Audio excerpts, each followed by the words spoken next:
selamat datang di channel Motomobi. Video kedua Motomobi mengenai used car atau mobil bekas yang bisa digunakan sebagai panduan Anda untuk membeli mobil bekas. Dan kali ini adalah Honda Jazz. Honda Jazz yang pertama di Indonesia. Pada saat video ini baru merupakan simbol pria gaul idaman para wanita. Atau sebaliknya, wanita idaman para pria atau para om-om. Sudahlah, kenapa ini jadi nostalgia? Sedikit sejarah mengenai Honda Jazz. Pertama kali Honda Jazz itu adalah tahun 1981 sampai 86. Bentuknya seperti ini. Sangat amat culun. Sebutannya saat itu adalah Honda Jazz City AA. EE. Setelah itu menghilang lama yang kemudian tahun 2001 terlahir lagi sebagai Honda Fit GD. Yang diluncurkan di Jepang. Karena Honda ingin sebuah mobil yang kastanya di bawah Honda Civic, tapi bukan K-Car. Merupakan lawannya Starlet, namun Starlet saat itu malah sudah udahan produksinya. Tapi Honda tetap optimis mengembangkan hasil karyanya kepada dunia dari sebuah Honda Fit. Pertama kali masuk Indonesia itu melalui importir umum dan cukup laku. Akhirnya Honda Prospect Motor pada tahun 2004 mengeluarkan Honda Jazz yang merupakan Honda Fit versi Indonesia. Mereka mengenalkan teknologi yang namanya IDSI, namun VTEC-nya keluar juga tahun 2005. Kemudian tahun 2006 terlahirlah facelift-nya, dan di pertengahan 2008 Honda Jazz generasi kedua lahir dengan kode GE. Kembali lagi ke Honda Jazz generasi pertama di Indonesia. Terlihat seukuran, tapi kalau dibandingkan dengan Honda Jazz zaman sekarang ini jauh lebih kecil, lebih bisa lincah di dalam kota, dan bentuknya lebih sporty. Pada zamannya, keyword utama pada suatu Honda Jazz adalah sebuah city car yang berdimensi kecil namun mempunyai kapasitas mendekati MPV yang compact. Sekarang kami persilakan mamang-mamang satu ini untuk mereview. City car. Yes, ini adalah sebuah Honda Jazz yang kompak pada saat itu karena panjangnya dia 3,8 meter, lebarnya 1,7, dan tingginya 1,5 meter yang hanya terpaut 20 cm dari Toyota Agya yang sekarang menjadi city car sejati. Tapi ya cukup kompak pada saat itu karena Jazz-Jazz zaman sekarang itu udah dikasih maerot gitu ya. Jadi 4 meter panjangnya, jadi lebih besar daripada Honda Jazz yang ini. Ini adalah Honda Jazz yang terkompak pada saat itu. Dari desainnya juga dia terlihat cukup sporty, tapi dia ya sedikit imut sih. Itu artinya bagus karena dia unisex, bisa dipakai cewek ataupun cowok. Dari headlampnya dia teardrop, halogen, dan ini juga desainnya lancip, garis tegas sebelah sini, lancip, itu keren sekali. Dan di bawahnya pembedanya gini nih. Kalau ini IDSI yang artinya dia tipe yang standarnya lah gitu ya. Kalau yang VTEC dia lebih sporty. Artinya kalau bisa diibaratkan gitu ya, kalau IDSI dia lebih elegan dan ya untuk dipakai cewek keren gitu ya. Tapi kalau dipakai cowok itu kayaknya lebih milih yang VTEC karena dia lebih sporty. Ada yang ketinggalan. Nah, membedakannya yang facelift itu seperti apa? Tahun 2006 kan facelift tuh si Honda Jazz. Nah, membedakannya dari cover headlampnya. Kalau yang IDSI dia tetap saja seperti ini, tapi yang VTEC dia berubah karena cover headlampnya. Kalau misalnya mobilnya merah, ini ya cover headlampnya jadi warna merah. Kalau warna biru, cover headlampnya jadi warna biru. Kalau IDSI sampai keluaran terakhir pun dia masih tetap seperti ini, dan juga ada pembeda di bagian bumpernya. Itu saja yang facelift di tahun 2006 ke atas. Seperti yang kami bilang tadi, mesin yang dipakai Honda Jazz itu adalah L15A dengan dua versi. Ada yang IDSI dan VTEC dengan kapasitas 1500 cc. Untuk yang IDSI hanya 8 valve SOHC, tapi businya ada banyak. Ada 2 busi per silinder, jadi ada 8 busi totalnya. Macam mesin V8, businya 8. Namun busi banyak itu tidak ada hubungannya dengan tenaganya. Tenaganya ini pelan, 87 horsepower dan 128 Nm torsi maksimalnya di 2700 rpm. Tapi apabila Anda tidak suka tenaga yang kecil itu, bisa memilih yang VTEC dengan 16 valve SOHC, bertenaga 109 horsepower dan torsi maksimal 143 Nm pada rpm 4800. Kedua varian ini, apabila mobilnya tidak digeber, bensinnya cukup hemat.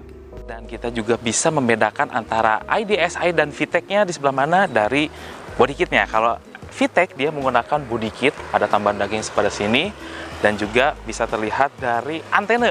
Nah, jadi kalau misalnya dirubah gitu ya, IDSI menjadi VTEC, ya nggak bisa ngelabuin karena dari antenanya. Kalau yang IDSI, dia menggunakan antena model kecoa gitu. Panjang tuh antena kecoa. Tapi kalau yang VTEC, dia di belakang pakai model yang short pole gitu ya, yang pendek gitu. Nah, juga dari velgnya. IDSI, dia menggunakan velg 14, sedangkan yang VTEC dia menggunakan velg 15 dengan model jari-jari yang rapat gitu ya. Sedangkan yang IDSI ada dua jenis. Ini adalah versi cuci gudangnya dari IDSI. Dia menggunakan jari-jari seperti ini, tapi juga ada model yang palang 5 seperti model Patrick gitu dibilangnya. Keren juga. Sekarang kita ke bagian belakang.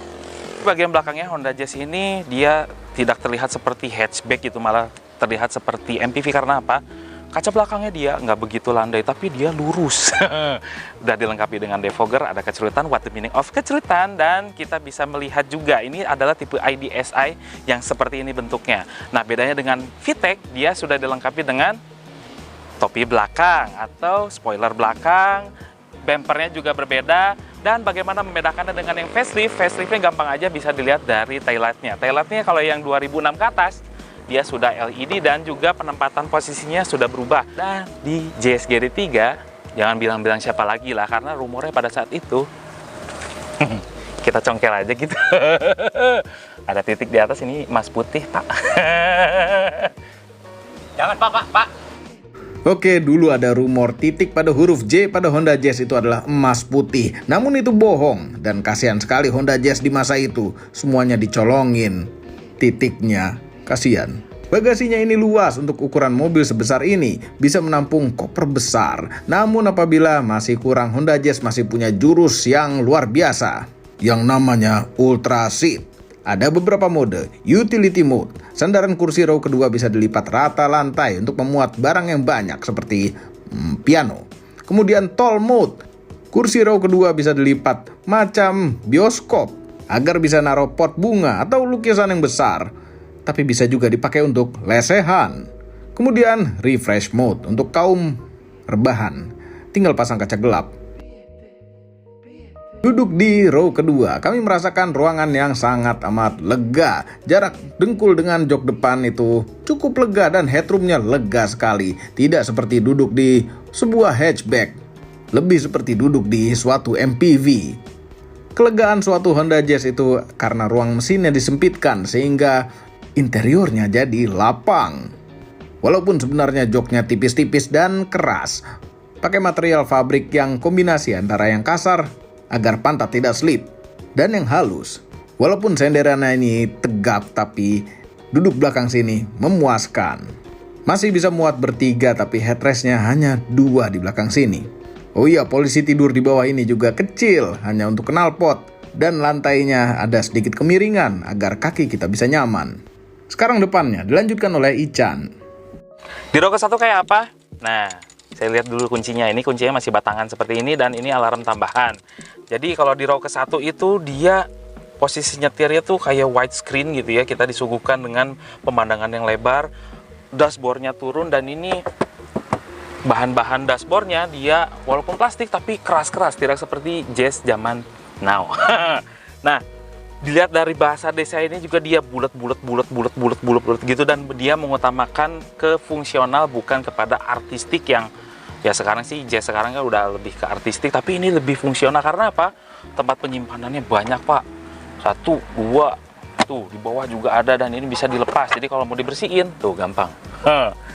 Tuh. Kemudian juga di bawah sini ada tempat penyimpanan lagi nih, dan ini bisa dipakai untuk cup holder di bagian tengah. Terus kemudian juga di sini bisa dibuka tuh, bisa dilepas seperti ini, dan ini menyisakan ruang terbuka yang dalam sekali. Power socket di bagian tengah seperti ini, dan juga untuk cluster AC-nya. Cluster AC-nya dia masih pakai putar-putaran kompor seperti ini, tapi lengkap banget. Arah semburannya ke kaki, ke windshield gitu ya. Ada 4 percepatan fan, kemudian juga masih ada heaternya. Keren. Ada sirkulasi dari luar ke dalam, ada untuk menonaktifkan AC, dan juga rear defogger. Di bagian head unitnya dia sudah diganti sayangnya, tapi pada saat itu dia merupakan pelopor menggunakan layar LED gitu ya, yang walaupun masih matrix gitu ya, tapi dia bisa berubah warnanya jadi kayak lampu disco gitu. Dan kemudian dari kisi AC-nya ada 4 gitu ya, 1, 2, 3, 4, dan untuk kiri kanannya bisa dibuka tutup. Dari bagian setir ini lengkap banget. Jadi ini lucu karena di bagian setirnya dia menggunakan pedal shift. Pedal tuh mestinya di sini ya, di pedal, tapi kalau ini ditekan, ini touch shift berarti. Bisa disimulasikan 7 percepatan untuk versi yang CVT seperti ini. Kemudian dari speedonya kita bisa menampilkan ada speedometer, ada indikator transmisi, ada RPM, ada odometer udah digital, dan juga kalau fuel gauge-nya dia masih analog. Kemudian di sebelah kanan dia ada yang namanya electric mirror, tapi belum retract. Retract hanya tersedia di tipe yang VTEC. Nah, di bagian bawah di sini ada tempat penyimpanan terbuka, handbrake, ada cup holder, dan juga di sini ada vanity mirror. Sebelah sini sunshade-nya biasa aja tuh. Oke, ada mode night and day untuk spion tengahnya. Duduknya enak, dan juga nih sudah ada tilt steering. Udah sih, kalau di Honda Jazz seperti itu saja. Oke, sekarang kita coba Jazz GD3 tahun 2007 IDSi. Rasanya seperti apa? Pertama kali kalau Anda masuk ke Jazz GD3 ini kesan praktisnya muncul, kesan luasnya muncul, kesan lincahnya juga muncul, menyenangkan untuk dikendarai. Nah, sekarang nyetirnya. Dan yes, mohon maaf ini si Ican ngoceh sendiri karena ini di mute agar kami bisa jelaskan pakai voice over aja. Karena kami masih ingat rasanya suatu Honda Jazz lama ini. Dulu kami pernah pakai Honda City, saudara kembarnya Honda Jazz ini yang berpantat, maksudnya berbagasi. Visibility ke depan ini cukup luas karena jarak antara setir dan kaca depan cukup jauh di masanya. Dan duduknya terasa commanding karena desain dashboardnya yang membuat kita jadi merasa besar. Dulu juga rasanya ada keterbatasan pandangan karena pilar A yang besar pada masa itu. Kemudian kekedapannya ini biasa saja, dan kenyamanan suspensinya pun biasa saja. Rasa setirnya yang luar biasa, kurang nyambung sama sekali dengan jalanan. Ini disebabkan oleh EPS. Yes, Electronic Power Steering, yang saat itu masih belum umum dipakai pada mobil-mobil dan teknologinya masih belum sesempurna sekarang. Jadi ini setirnya sangat amat tidak enak, tidak ada feedback sama sekali. Masalah memakai EPS zaman dulu ini juga pada saat parkir. Apabila Anda memutar setir terlalu cepat, maka EPS-nya tidak bisa handle secepat itu. Setirnya akan memberat seperti yang terjadi pada mobil-mobil Tiongkok zaman now. Kemudian remnya, ini Ican tolong jelaskan. Rem yang dipunyai Jazz GD3 ini tipenya IDSi, depannya cakram, belakang tromol. Tapi kalau yang VTEC facelift 2006 ke atas atau 2007 sampai 2008 itu yang terakhir banget keluar, yang belakangnya sudah cakram, sudah ABS, sudah EPD dan DA. Tapi sayangnya kalau di IDSi dia nggak ada. Jadi standar banget remnya. Tapi yang saya rasakan dengan rem standar seperti ini, kita coba ya ngeremnya ya. Oke, tipikal remnya memang dia Jepang banget. Ya, ditambah lagi dengan tidak adanya ABS di GD3 yang tipe IDSi. Sayang, makanya kalau mau lengkap fiturnya ambil saja yang tipe VTEC. Nah, sekarang tenaganya. Tenaganya ini sangat amat pelan. Yes, ini memang IDSi yang kepanjangannya Intelligent Dual Sequential Ignition System, yang membuat pembakaran menjadi lebih sempurna, tapi tidak ada pengaruhnya sama sekali ke tenaganya. Dan ini adalah mungkin mobil ber-ATPM pertama yang menggunakan CVT untuk jadi gearbox atau belt box otomatis. Dulu kami pertama kali merasakan CVT pada mobil ini langsung benci.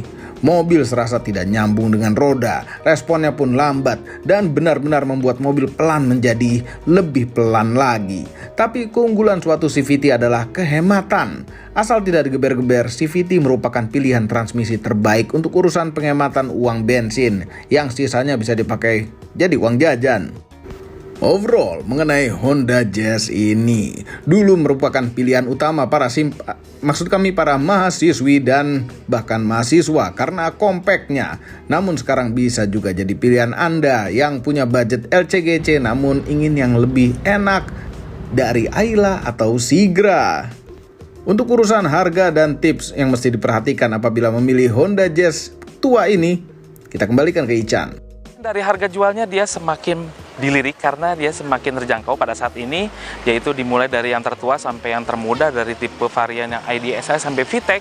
Dia mempunyai harga atau range harganya dari 60 juta sampai 120 juta maksimal. Kemudian dari spare partnya dia juga banyak, bengkel resminya banyak, dan juga ada kok bengkel-bengkel yang di kaki 5 gitu masih bisa menerima mesin-mesin Honda Jazz. Tapi ada yang perlu diperhatikan dari Jazz GD3, yaitu dari CVT-nya, modul CVT-nya, terus kemudian juga dari TPS atau Throttle Position Sensor, dan kemudian juga throttle body-nya. Itu adalah masalah yang sering dialami oleh para pengguna Jazz GD3. Terus kemudian juga bukan dari itu saja, diperhatikan juga dari kaki-kakinya, merupakan front wheel drive dan dia sebuah hatchback dengan kontur di Indonesia, yaitu cepat geluduk-geluduk gitu ya, bunyinya geluduk-geluduk gitu ya. Dan juga dari karat di bodi ini sudah mulai muncul di beberapa bagian, seperti di bagian pintu, lipatan-lipatan pintu di bagian bawah itu ya. Kalau di Jazz atau di Honda itu biasanya kalau aliran airnya tidak jatuh dengan sempurna ya, jadi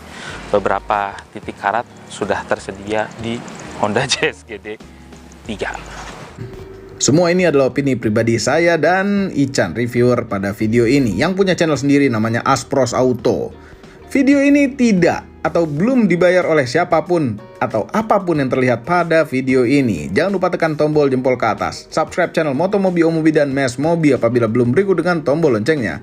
Share video ini ke seluruh dunia melalui sosial media Anda, dan jangan lupa follow sosial media kami, khususnya Instagram, yaitu Aspros juga di follow.